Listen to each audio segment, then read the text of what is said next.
Coming up on this week's Gadget Show Web TV, John's looking at Sony's active 3D TV, I've got this week's best tech news, and I look at some great artistic apps.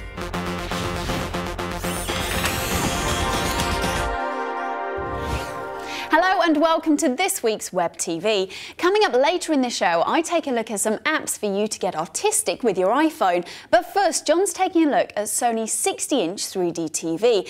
Unlike the LG 3D TV that John tested a few weeks ago, this one actually comes with active 3D glasses, which is said to give you a better 3D picture.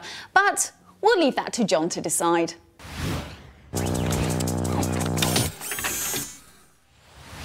I tested my first 3D TV at home, LG's 47LD950, a couple of weeks ago, and I was actually pretty impressed. It wasn't tiring to watch, and you really did get an extra sense of realism to the images. So I was particularly keen to try out an active 3D TV, and here it is. Sony's 60-inch Bravia, their flagship telly, 60LX903 to give it its full model name. Now, it uses active 3D technology in the sense that there's a transmitter, in this case built into the TV, that sends out a signal to an active pair of 3D glasses. These have LCD shutters built into the lenses, which synchronize using the signal with the pictures on the TV. So you get the left-hand frame to your left eye, the right-hand frame to your right eye in sequence very, very quickly. As soon as you start watching in 3D, whether from Blu-ray or from Sky's 3D preview channel, you notice with the active system that you get a much more exaggerated 3D effect and extra definition. But I think the extra definition is particularly noticeable from the full 1080p Blu-ray input. That's the end of the good news though, really, because the other thing you notice straight away is quite a lot of flicker and a bit of ghosting around some of the elements of the picture. Probably because the glasses aren't quite in perfect synchronization with the pictures, or else they're a bit slow to respond. And the flicker's even worse if you're watching in daylight, because the light coming in through the windows also flickers, but in a slightly different way. It can all be rather wearing. I did get used to it eventually whilst watching a film in the dark, but for sort of daily watching of the Sky Preview channel, for example, I found it wasn't ideal at all. And also the glasses are rather heavy and cumbersome. They're certainly the most goggle-like of any of the 3D glasses I've tried, and they cut down on the brightness of the picture considerably.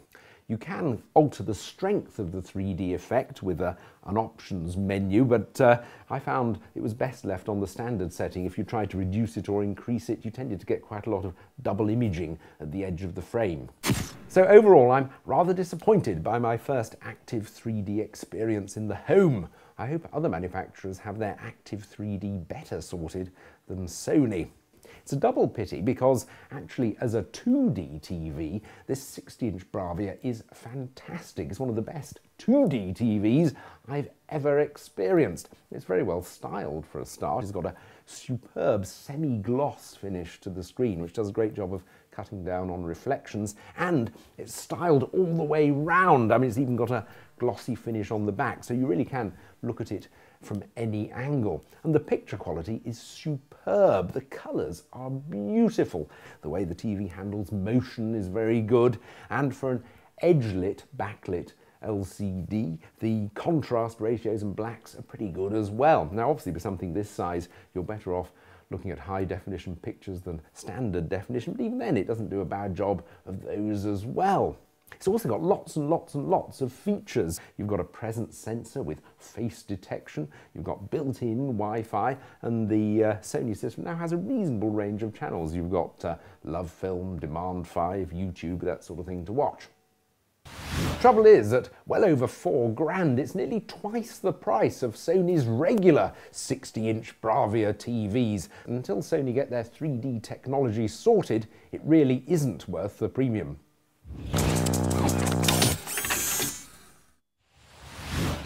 Right, time for the news, and first up, Samsung has announced the world's first portable Blu-ray player with 3D capabilities offering 3D viewing, but only when it's hooked up to a 3D TV. But the portable player does have its own standard 10.3-inch screen, meaning that you can watch Blu-rays on the go, and it has Wi-Fi capabilities to use Samsung's Internet at TV service whenever you're in a hotspot. The 3D capable part comes into play when you connect the player up to a 3D ready TV with a 3D Blu-ray and watch the TV through the glasses. But for the time being, this is just something to be admired, as it's only been introduced to the US. But with Europe's biggest tech show, IFA, just around the corner, here's hoping we'll see a release date soon. Next up, our very own Channel 5 is launching Demand 5 via Facebook. It's the first channel to offer TV shows via the site. This will see 5 shows as embedded videos on Facebook, meaning that you can go and update your status, then watch Neighbours, Fifth Gear, or of course the Gadget show. Now this is a huge leap for Facebook and for 5, pushing the site into new territory. There's no word of other broadcasters signing up, as the BBC have just revamped their iPlayer service and added social networking tools to that service, making episodes easier to share. With the iPhone's touchscreen interface and App Store, it's now full of apps that can help you write, make music, take photos, paint, or create pretty much whatever you want. An area of that showing real promise is art. So I've got together a collection of artistic apps that aren't complicated, the tools are really easy to use to help you express your ideas from the mind onto the virtual canvas. Right, first up is Layers. This is a great art app. This lets you create layers within your paintings or drawings. All you have to do is tap the Layers button while you're in the app. That will give you a 3D view of the layers you've created. You then can select the one that you want to edit, or if you want to reorder the stack. The app supports up to 5 layers at any one time in your painting. Support for multiple layers gives you much more control and opens up many more possibilities for your creations. For instance, you can import a picture from your camera roll and use the eraser tool to selectively reveal portions of an underlying picture to create photo compositions. Or you can paint in backgrounds without having to carefully paint around subjects already on the canvas. Layers has a clean and simple interface that moves off screen when you start painting, and it comes back with a simple shake of the device. It zooms from 55 to 1000% using just the simple pinch gestures, and if you double tap on the canvas, it will zoom into that particular area. It's great fun, intuitive, and just brilliant to use. If you're looking for a basic app to just draw or doodle, then Vellum might be worth a look in. It's an app with a minimalistic design with no complex menus or sliders. While other apps aim to impress with their extensive list of features, Vellum strives for simplicity. It basically is just a pad and pencil with 3 choices: graphite, ink, and scratch. The simplicity of this app is why it works so well. The touch functionality really lets you create a great sketch. So if you want to turn your iPhone, iPod Touch or iPad into a sketchbook, this is definitely the app to do it with. This is the Jackson Pollock app, named after the late great artist. It allows you to create designs and original artwork based on his style. All you do is touch the screen and a splotch of paint appears.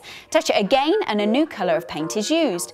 Now if you drag your finger across the screen, you can make expressive swirls and whirls in the current colour. But once you stop, a new colour will begin. And once you've finished, you end up with something very similar to the work of Jackson Pollock himself. You can also download a photo to use as a backdrop, or you can take a new one. There aren't many apps out there that actually allow you to do that. So using the Jackson Pollock app, it becomes fun to create works of art, and I must say, quite addictive. Finally is the Fragmental Storm app, which is a great showcase of interactive art. It's software that searches the web with any keyword and makes a collage with the result images and text in real time. So I'm going to search for the Gadget show. This should bring up pictures of Susie, Jace, Otis, tweets, websites, and really mix them up. And you can do this with not just kind of random words or shows what I put in, but music, locations for a real funky mashup. The software is great, but sometimes it doesn't give you the correct results. However, it is a great way to enjoy the flashy screens and the combination of the randomness that is the web. Well, that's all we've got time for, and that's it from me on Web TV. The lovely Dion South will be back on your screens next week with brand new features and reviews. The main show is back on Monday night at 8 p.m. on Channel 5, and it's a bit of a wet one this week. Susie rounds up the best 3 waterproof jackets, takes them down to a local fire station to test them out, while John investigates the best way for drying out gadgets, and Jace is going to run down his top 5 RC boats, while Jason and Otis compete to build and race their very own special kind of speedboat. It's definitely one not to miss. Take care. Bye for now.